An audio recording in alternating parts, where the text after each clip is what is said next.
Every single person who visits Savannah drives out to the islands and starts picturing themselves living on one. Let's be real, who wouldn't? And then almost all of them ask us the same question. Which one?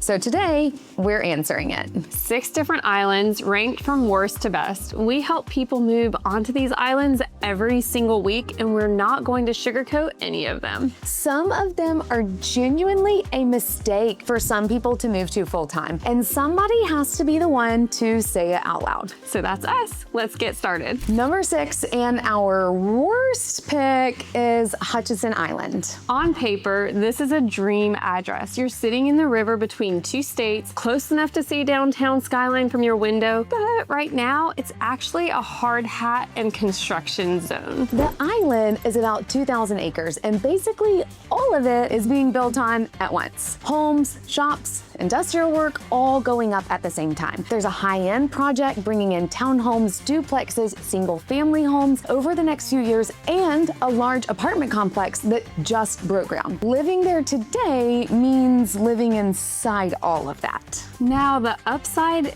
is real, and it's worth sitting on for a second. When it's built out, you're talking golf, marina with a boat club, pools, and a short ferry ride to River Street. Hold on to that part about being across from downtown because it matters again when we get to number 1. Hutchinson could turn into one of the most exciting places to live around here. Today, though, it's dust, heavy trucks, and construction traffic right outside your door. This is the island you watch, not the one to buy into just yet, unless you genuinely want to live inside the before picture. Our next island sits at the total opposite end of that timeline. Picture a little waterfront cottage that hasn't changed in years, tucked along Moon River with the same families who've been there longer than anyone can remember. That is Burnside, and it's our number 5 island on our island hopping countdown, and it is one of the oldest residential islands around here. In fact, it's got history all the way to its bones, originally named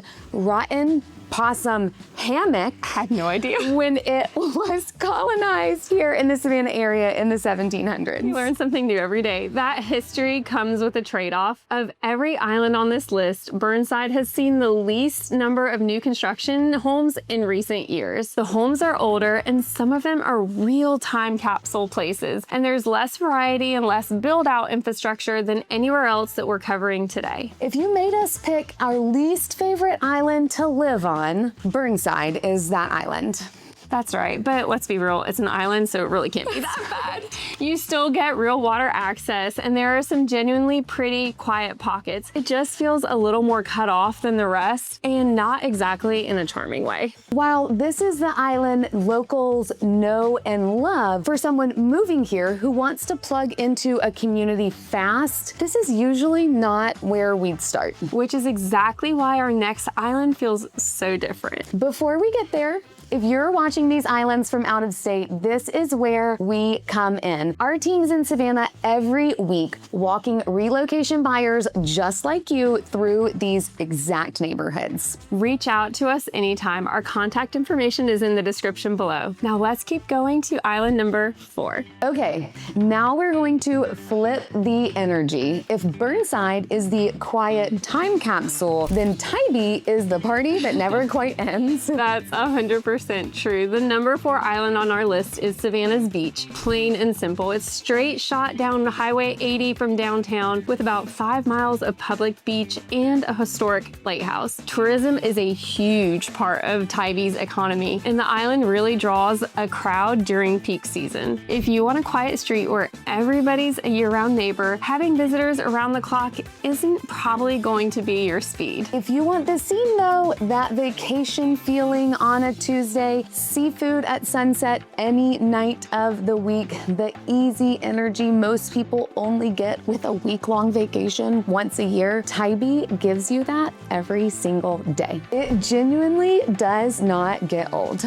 Pro tip, and it's one locals actually use. Slip over to the back riverside for calmer water, smaller crowds, and better sunsets than at the main beach. That instinct, ducking away from the crowd, is going to matter again when we get to a certain gated community a couple of islands from now. We love Tybee for the buyer who wants to live where everyone else vacations. So if Tybee is all about being in the middle of the energy, our next island is where Savannah goes to slow it down. This is the version of Savannah your imagination builds before you ever visit. Oak trees that are dripping with Spanish moss, deer roaming between houses, snacking on the biggest azalea bushes you've ever seen. Then there's Bluff Drive, which looks like an actual movie set. Seriously, this may be the dreamiest location on our entire list. My family has had professional pictures taken under those exact oak trees. Here's a little fun technicality. Isle of Hope isn't actually a barrier island at all. It's a strip of land on the Skidaway River. That's just semantics at this point. It's the feel of Isle of Hope that earns a spot on this list, so we're keeping it. That's right. The Isle of Hope Marina sits right at the heart of it, and every fall, the Art and Music Festival pulls the whole community together with local artists, food, and music. It's the kind of tradition that locals plan their entire fall around. Right next door to Isle of Hope, you have Dutch Island, which brings a completely different flavor. It's gated, it has bigger lots, amenities including a neighborhood dock, a boat launch, plus a secure causeway to the mainland. And between the two, you get that classic romantic Savannah feel and a gated option side by side. For the buyer chasing that postcard waterfront life with room to choose their own level of privacy, very few places around here can even compete. Speaking of gated living, our runner-up takes that idea and basically builds an entire island around it. Skidaway comes down to a single trade-off, and we're gonna be straightforward with you about this. It's the furthest island off the coast at about 20 minutes from downtown. That's longer than any other spot on our list, and for some buyers, that's a deal breaker all on its own. For others, it's exactly what they had in mind, which is why so many people who move to Skidaway Island never leave. That's right, they go from one house to another. Skidaway Island State Park is right here with miles of trails and campsites and with some of the best wildlife watching in all of Savannah. The UGA Marine Education Center and Aquarium and the Skidaway Institute of Oceanography is located all on the island. We're talking about roughly 18 square miles of the most lush landscape on the entire Georgia coast. Then there's the Landings, the biggest waterfront coastal community in the area with gated security, award-winning golf, and lots of it, and the level of amenities no other island on this list can touch. This one came down to a real toss-up for the top spot. In the end, Skidaway is the answer for the buyer who wants that gated golf and nature lifestyle and doesn't mind a few extra minutes driving in the car. What edged it out over first place then? One island solves that exact problem that Skidaway cannot. Our number one spot, if you are familiar with Savannah, is not going to surprise you. It's Wilmington and Whitmarsh Islands. Yeah, they're technically two separate islands, but they're such close neighbors that it's kind of hard to tell them apart when you've left one and you've reached the other. But they made it to our list together because they are the islands that let you have your cake and eat it too.